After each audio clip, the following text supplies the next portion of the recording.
A mi hijo lo echaron de su propia casa a las 6:17 de la mañana. Cuando llegué con mi camioneta, él estaba sentado en los fríos escalones de concreto de la entrada. Tenía a su hija de 4 años, mi nieta Lucía, dormida en sus brazos. Estaba envuelta en una manta. Junto a él había 2 maletas negras. Solo 2 maletas. Eso era todo lo que quedaba de 8 años de matrimonio. Julián no lloraba, no gritaba, no golpeaba la pesada puerta de roble que acababan de cerrar con llave a sus espaldas. Solo miraba al suelo. Tenía la mirada vacía de un hombre al que le acaban de arrancar la última gota de dignidad que le quedaba en el alma. Pero lo que me oprimió el pecho en ese instante no fue ver a mi hijo así. Fue la culpa de saber que este día llegaría. Durante 16 meses, vi cada señal que mi hijo prefirió ignorar. Vi al hombre que movía los hilos en las sombras, apretando la soga lentamente. Yo había planeado esta misma mañana, había calculado cada detalle, pero ningún plan en el mundo te prepara para ver a tu propio hijo tirado en la acera, aferrándose a su niña pequeña como si fuera un salvavidas. Él no sabía que yo estaba allí observando. No sabía que yo llevaba más de 1 año esperando a que llegara este día. Y sobre todo, no tenía idea de que el hombre que lo acababa de arrojar a la calle acababa de cometer el error más catastrófico de su vida, porque detrás de esa puerta cerrada había mucho más que un matrimonio roto. Había un secreto de millones de dólares. Un secreto que yo había mantenido oculto en un sobrecerrado durante meses. Un secreto que, si mi hijo lo leía en ese momento, lo destruiría por completo. Pero para que entiendan cómo llegamos a esa fría mañana en San Antonio, Texas, tengo que retroceder un poco. Mi nombre es Mateo Vargas. Tengo 63 años. Soy contratista de construcción retirado. Me pasé la vida levantando casas, entendiendo de cimientos, de vigas y de estructuras que soportan peso. Crié a mi hijo Julián solo. Después de que perdí a mi esposa Elena por un cáncer de ovario cuando el niño tenía apenas 12 años. Les digo esto para que entiendan de qué estamos hechos. Somos personas de trabajo. Somos personas tranquilas. Arreglamos las cosas con las manos y no pedimos favores. Julián creció y se convirtió en un hombre de esos que ya no abundan. Un hombre que todavía escribe notas de agradecimiento a mano. Se hizo profesor de literatura en una escuela pública del lado sur de la ciudad. Y si quieres saber qué valores tiene una persona, fíjate en qué trabajo está dispuesto a hacer a cambio de un sueldo bajo. Julián no se casó por dinero. Se casó con una mujer llamada Sofía, porque le encantaba su risa y la forma en que ella recordaba los pequeños detalles que la gente le contaba. Y creo, honestamente sigo creyendo, que ella también lo amaba. Sofía no es la villana de esta historia. Quiero que recuerden eso, porque será importante más adelante. El padre de Sofía es un hombre llamado Alejandro Montenegro. Si vives en el sur de Texas, has visto su apellido en edificios, en plazas comerciales y en concesionarios de autos. Es un desarrollador inmobiliario. Tiene esa clase de influencia silenciosa que hace que el alcalde le devuelva las llamadas en 5 minutos. Alejandro es un hombre que entra a una habitación y simplemente espera a que los demás se acomoden a su alrededor. Nunca en su vida ha tenido que sentirse incómodo.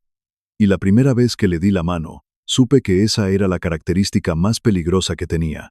Un hombre al que nunca le han dicho que no. Eventualmente decide que esa palabra no existe en su idioma. Julián los trajo a ambos a mi casa para una cena de acción de gracias, hace 3 años. Sofía fue cálida. Hizo preguntas reales y escuchó mis historias. Pero Alejandro caminó por mi pequeña casa de un solo piso de la misma manera que un inspector camina por un edificio que ya decidió demoler. No dijo nada cruel. No tuvo que hacerlo. Hizo una pausa de 1 segundo, justo antes de decir que mi casa era pintoresca. Pintoresca. Lo dijo como si hubiera tenido que buscar la palabra con pinzas para no ofenderme. Le serví un vaso de té helado. Sonreí. Y lo observé durante el resto de la noche. Para cuando se fue, ya tenía el plano mental de quién era ese hombre. Y no me gustó para nada la estructura. Voy a ser muy honesto con ustedes. Si fuera su hijo el que trae a alguien así a casa, ustedes también lo habrían sentido. Esa pequeña y fría punzada en el estómago, cuando un extraño mira la vida que has construido y le pone un precio bajo. Pero no dije nada. La felicidad de un hijo merece tener la pista despejada antes de que empieces a señalar las grietas. Así que lo guardé en mi memoria. Eso es lo que hago. Guardo cosas. Se casaron 8 meses después en la finca de Alejandro, a las afueras de la ciudad. 200 invitados, barras de bebidas importadas. Alejandro dio un brindis que, en realidad, fue un discurso sobre sí mismo. Habló sobre los altos estándares con los que crió a su hija. Habló sobre la responsabilidad de unirse a una familia como los Montenegro. Lo dijo con una sonrisa. Todos se rieron en los momentos adecuados. Mi hijo Julián también se rió. Yo no. Conduje de regreso a casa esa noche dándole vueltas a esa palabra. Responsabilidad. El ligero peso que le había puesto sonó menos como una bendición y más como un contrato de arrendamiento con una cláusula que nadie había leído en voz alta. Estacioné mi camioneta, entré a mi casa, tomé un cuaderno y anoté la fecha. Esa fue la primera página de un diario que mantendría en secreto durante más de un año. Mi nieta llegó al mundo 14 meses después de esa boda. Pesó casi 3 kilos. Tenía una cabeza llena de cabello oscuro y el mismo mentón de mi hijo. Julián me llamó desde el hospital a las 2 de la mañana. Su voz sonaba rota, pero de una manera hermosa, una voz que nunca le había escuchado. Papá, me dijo, ya está aquí. Es perfecta. No puedo creerlo, papá. Es perfecta. Manejé por la carretera vacía en plena madrugada. Me paré frente al cristal de la sala de recién nacidos y la miré durante mucho tiempo. La llamaron Lucía, y algo se asentó en el corazón de mi hijo el día que Lucía llegó. Fue como el lastre que finalmente estabiliza un barco en el océano. Julián siempre había sido un buen hombre, pero ahora tenía un ancla. Le leía un cuento cada noche. Se ofreció como entrenador del equipo de fútbol para niños pequeños los sábados por la mañana. Se convirtió en su padre en todas y cada una de las formas que realmente importan. Quiero que se aferren a esa frase. En todas las formas que realmente importan. Los problemas no llegaron de golpe. Nunca lo hacen. Llegan en piezas pequeñas, separadas, que solo forman una imagen clara cuando finalmente las pones una al lado de la otra. A los 8 meses, Julián me mencionó que Alejandro le había ofrecido un trabajo. No construyendo nada. Alejandro quería que mi hijo fuera el enlace comunitario de su empresa. Básicamente, quería usar la cara amable de un profesor de escuela muy querido para calmar a los vecinos en los proyectos inmobiliarios conflictivos. Quiere que deje de enseñar, me dijo Julián. Pero papá, es el triple de dinero. Le pregunté qué pensaba Sofía. Hizo una pausa. Ella cree que debería aceptarlo. Le pregunté qué pensaba él. Me dijo que lo estaba considerando. Le dije que se tomara su tiempo y no dije nada más. Aceptó el trabajo 2 meses después. Visité su nueva oficina, en el 4º piso del edificio principal de Alejandro. Tenía ventanas enormes, sillas de cuero, muebles de caoba, todo se sentía prestado, no ganado. Julián llevaba un traje que aún no parecía quedarle natural. Estaba orgulloso. Y yo estaba orgulloso de verlo feliz. Pero debajo de todo eso, yo estaba enfermo de preocupación, porque esto es lo que he aprendido en 63 años de vida. Cuando un hombre poderoso te entrega algo gratis, no te está haciendo un regalo. Te está instalando una correa. Y un día, va a tirar de ella. Fue mi vecino Héctor, quien me hizo mirar en una dirección en la que no había pensado. Héctor trabajó en derecho familiar durante casi 30 años. No es mi abogado, es el hombre con el que comparto la cerca del patio trasero y 1000 mañanas de sábado tomando café. Una noche, estábamos en mi porche. Yo estaba pensando en voz alta. No acusaba a nadie de nada. Héctor se quedó callado un rato y luego me miró. Mateo, me dijo. Alejandro le dio el trabajo. Pero, ¿alguna vez le dio un contrato real? Yo no lo sabía. Llamé a Julián esa misma noche y le pregunté como si fuera pura curiosidad de un hombre viejo. No había contrato, le pagaban mes a mes. Estaba clasificado como contratista independiente. Es más flexible para ambos, le había dicho Alejandro. Héctor me miró por encima de su taza de café a la mañana siguiente y no dijo una sola palabra. No hizo falta. Esa fue la mañana en que empecé a tomar notas en serio en mi cuaderno. Quiero hacer una pausa y hablar directamente con ustedes por un momento.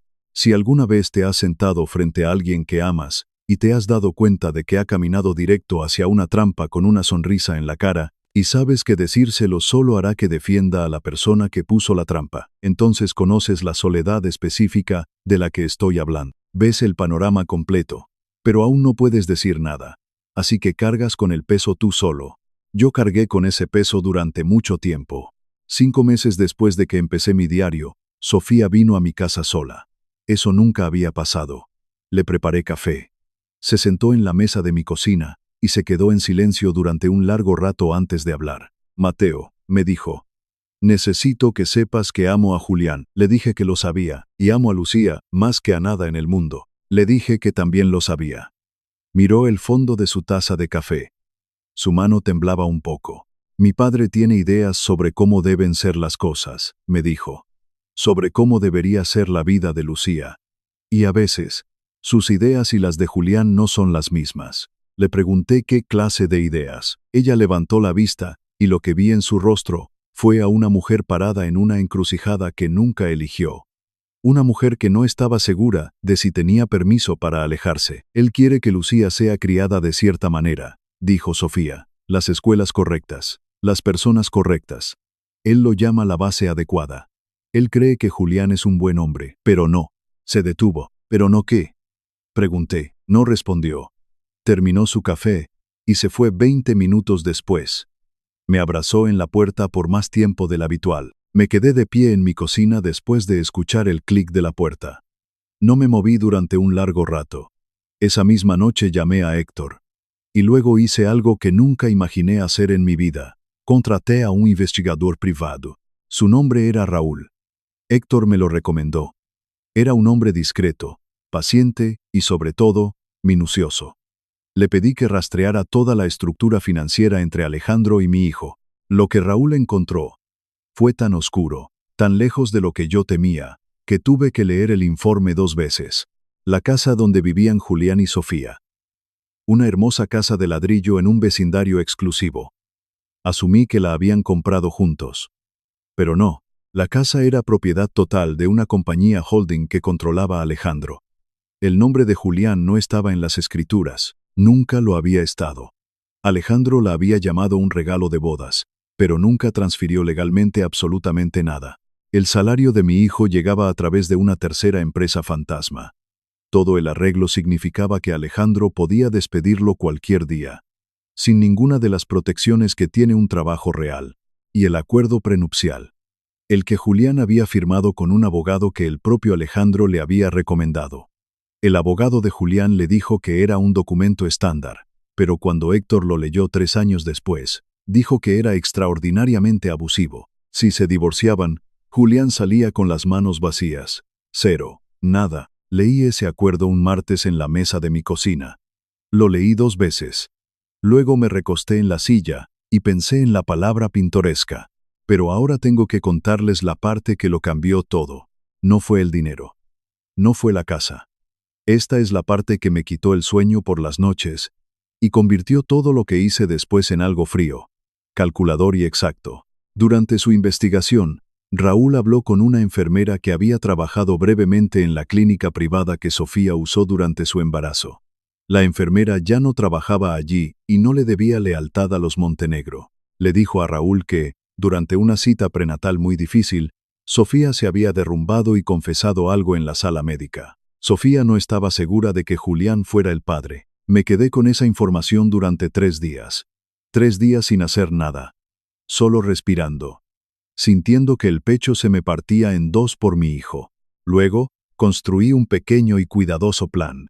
Le dije a Julián que finalmente estaba armando el historial médico de la familia. Le dije que la enfermedad de su madre me había hecho darme cuenta de lo importante que era tener un registro genético. Le pedí su tipo de sangre y le dije que significaría mucho para mí incluir también los datos de la pequeña Lucía. Compré un kit de ADN casero. Le dije que haríamos un pequeño proyecto familiar de ciencias. A Julián le pareció una idea hermosa. No tenía idea de que, en secreto, envié un segundo hisopo con una muestra de saliva. Una muestra que Lucía me había dado el fin de semana que se quedó a dormir en mi casa, en lo que ella llamaba el campamento del abuelo. Envié esa muestra a un laboratorio privado distinto. Los resultados llegaron un miércoles. Abrí el sobre. Leí el documento una sola vez. Luego lo deslicé en el cajón de mi escritorio, justo debajo de mi diario de notas. Julián no era el padre biológico de Lucía. Quiero ser muy claro sobre lo que hice a continuación. Nada. No hice ninguna llamada. No mostré ninguna señal. Me senté en mi silla de madera, con el pedazo de papel más pesado que jamás haya sostenido en mi vida. Y en lugar de pensar en abogados, en gritos o en traiciones, pensé en una niña pequeña que estaba a punto de cumplir 3 años. Una niña que me llamaba abuelo Mateo. Una niña que le ponía mermelada de fresa a todo lo que comía y que le tenía miedo al desagüe de la bañera. Pensé en lo que ella necesitaba. Y entonces empecé a construir. Voy a ser honesto con ustedes porque se los debo. Si ese sobre hubiera caído en sus manos, no sé qué habrían hecho. No sé si los juzgaría. Lo más fácil, lo humano, es sentirte traicionado, explotar, llamar a tu hijo y dejar que el dolor arrase con todo. Pero yo no dejaba de pensar en el rostro de Lucía. Y una traición que gritas a los 4 vientos no protege a nadie. Solo destruye a los inocentes.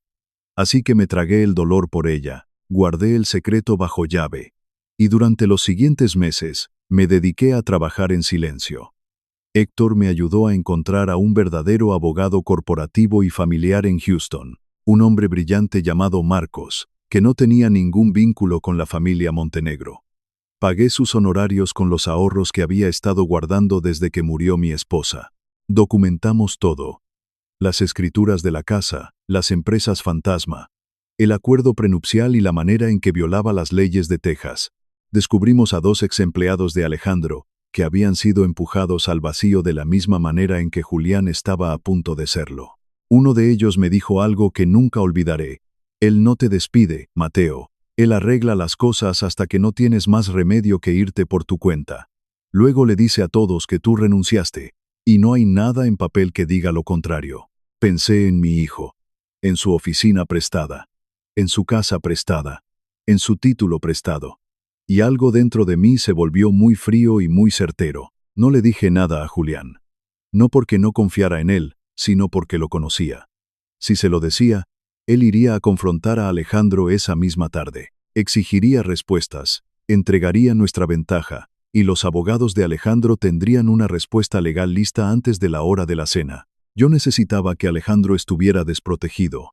Así que esperé, y esperar en silencio, cuando amas a tu hijo, y ves venir el filo del cuchillo directo a su cuello, es el trabajo de construcción más duro de este mundo.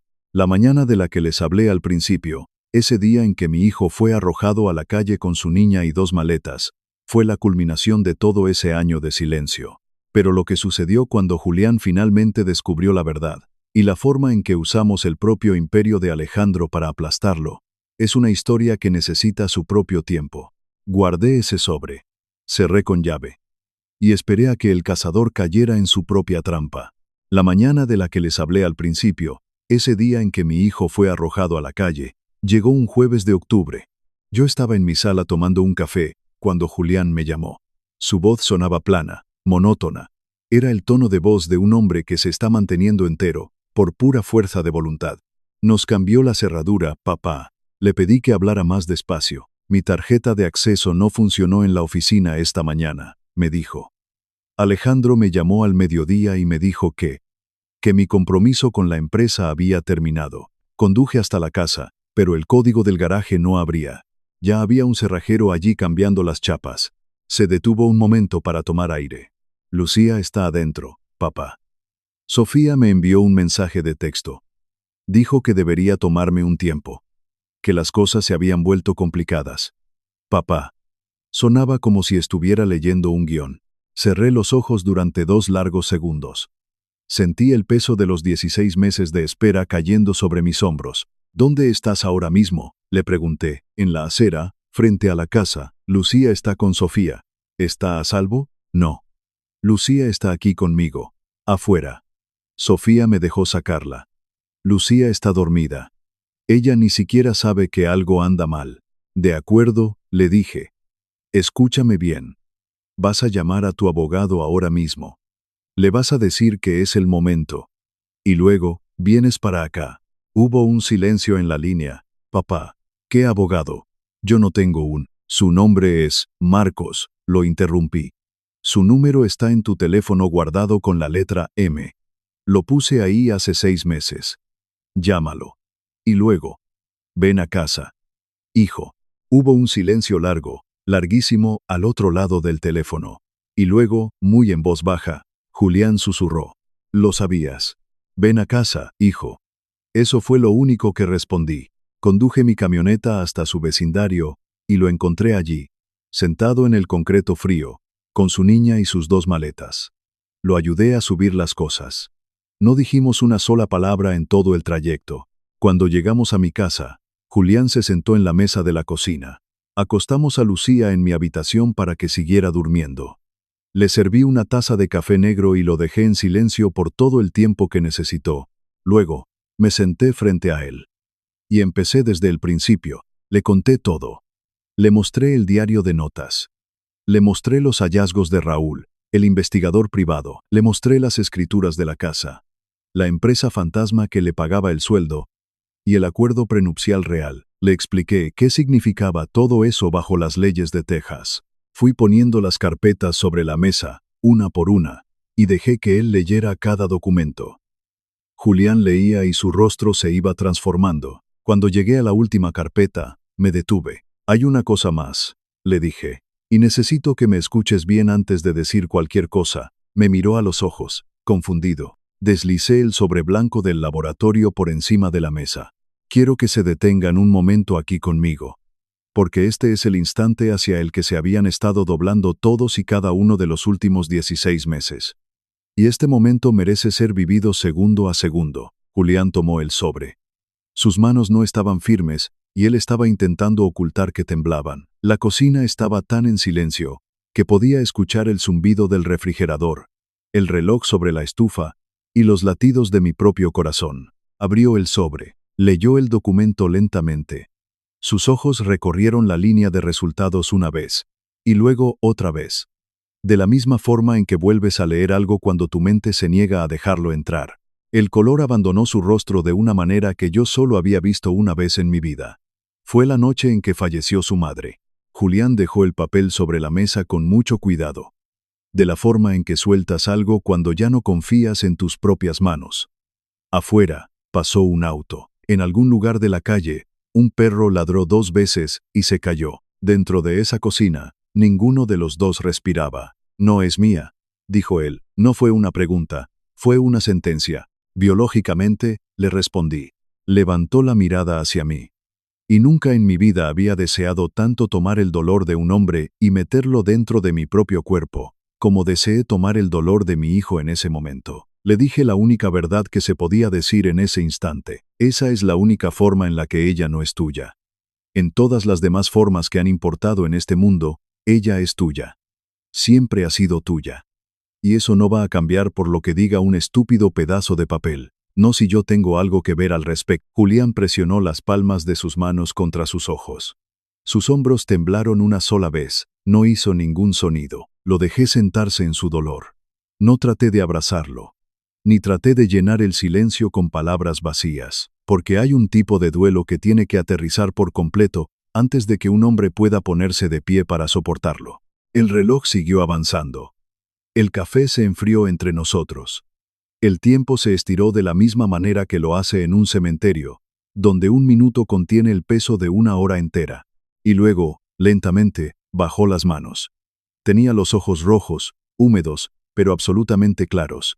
Vi a mi hijo decidir, en tiempo real, en quién se iba a convertir en respuesta a la tragedia más grande e irreversible que le había pasado en la vida. ¿Qué hacemos?, me preguntó. Ya empezamos, le dije. Seré honesto con ustedes una vez más. Si yo hubiera estado sentado en la silla donde estaba mi hijo, no sé si habría encontrado el equilibrio tan rápido. No sé si habría sido capaz de saltar por encima de la traición para aterrizar directamente en el amor. Pero eso es lo que pasa cuando crías a un hijo. No puedes elegir las pruebas que le pondrá la vida. Solo puedes rezar para que los cimientos que construiste en él hace años sean lo suficientemente fuertes cuando finalmente caiga todo el peso encima. Los cimientos de Julián lo eran. Nuestro abogado, Marcos, presentó los primeros documentos en la corte el lunes por la mañana. El núcleo de la demanda era simple, aunque el trabajo detrás no lo fuera. El hecho de que la compañía de Alejandro nunca transfiriera la casa creaba derechos exigibles bajo las leyes de propiedad de Texas. Era una promesa hecha, y en la que se había confiado. La estructura de pago de la empresa fantasma, sin un contrato real, le daba a Julián un reclamo fortísimo por compensación laboral no pagada. Y el acuerdo prenupcial.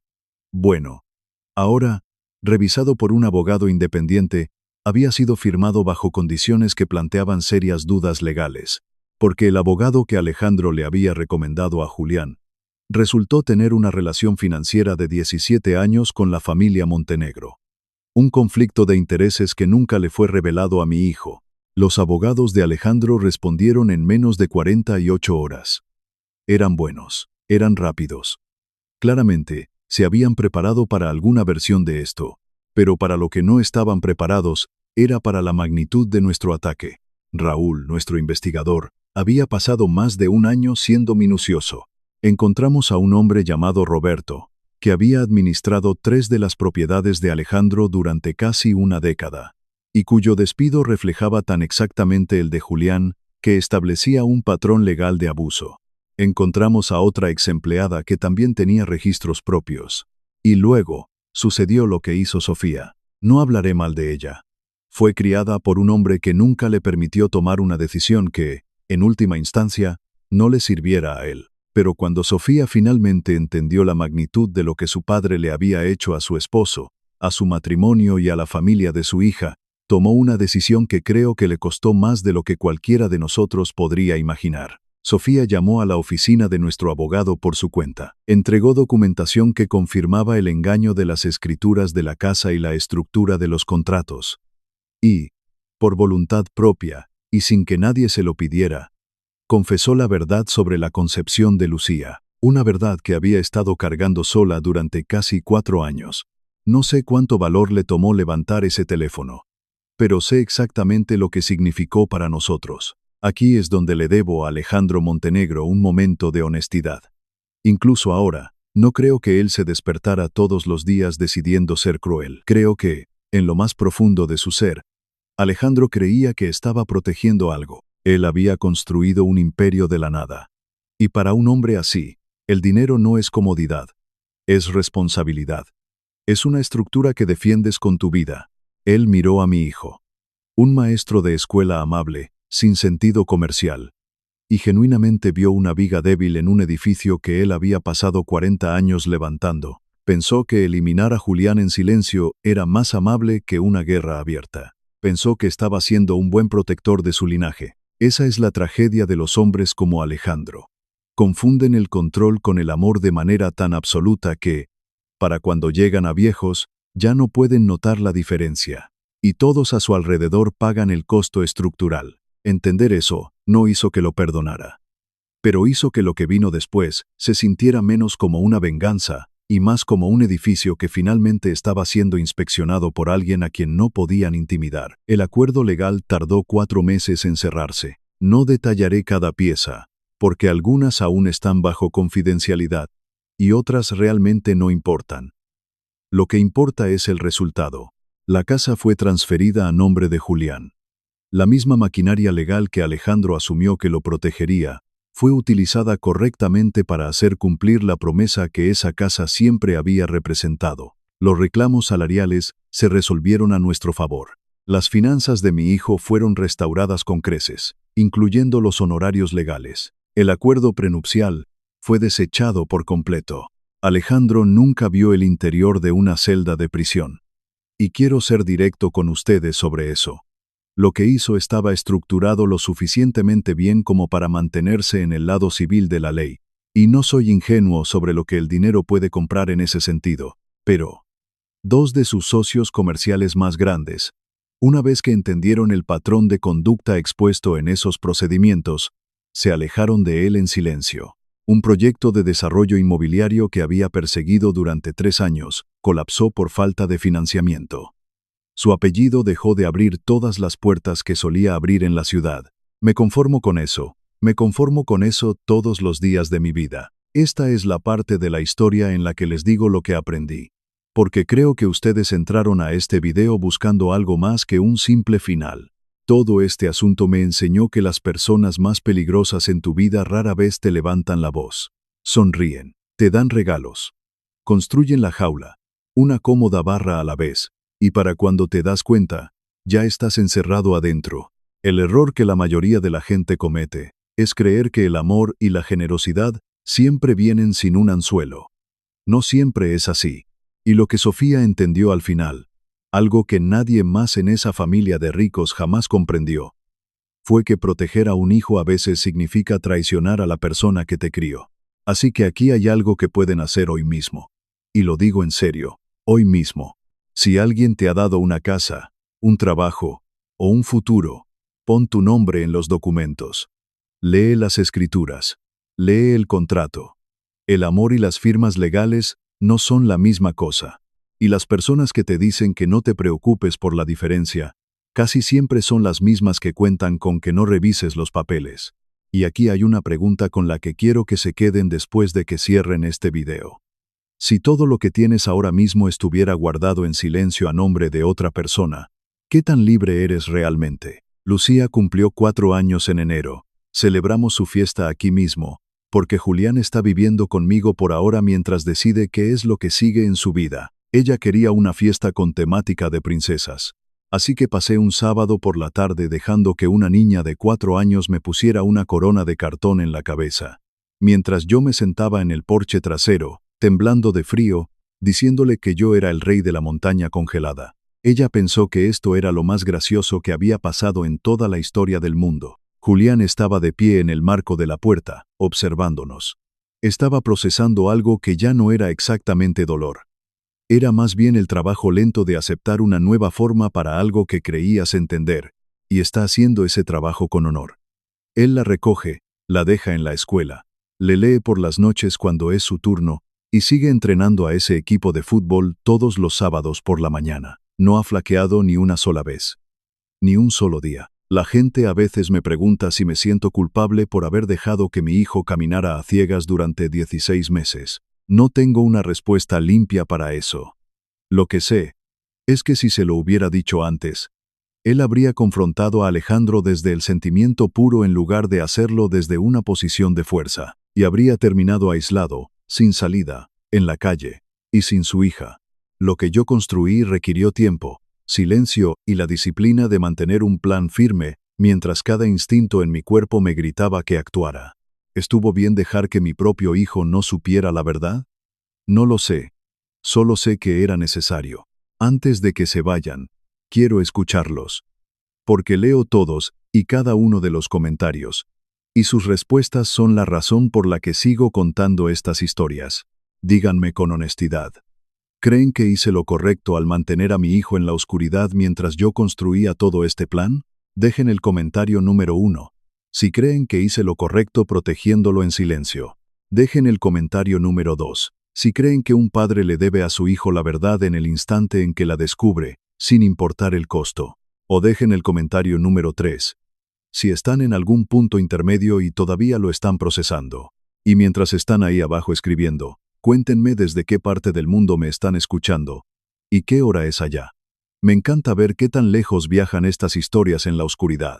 Y si alguna vez han tenido a alguien con dinero o poder que los mira por encima del hombro y decide que sus vidas les pertenecen para reorganizarlas, cuéntenmelo. No están tan solos en eso como se sienten. Si esta historia los movió aunque sea un poco, háganme un pequeño favor y suscríbanse antes de irse. Solo somos yo y un puñado de personas a las que les importan las historias como esta. Cada suscriptor realmente mantiene vivo este canal. Quédense un rato. Vienen más historias en camino, y me gustaría que estuvieran aquí para escucharlas.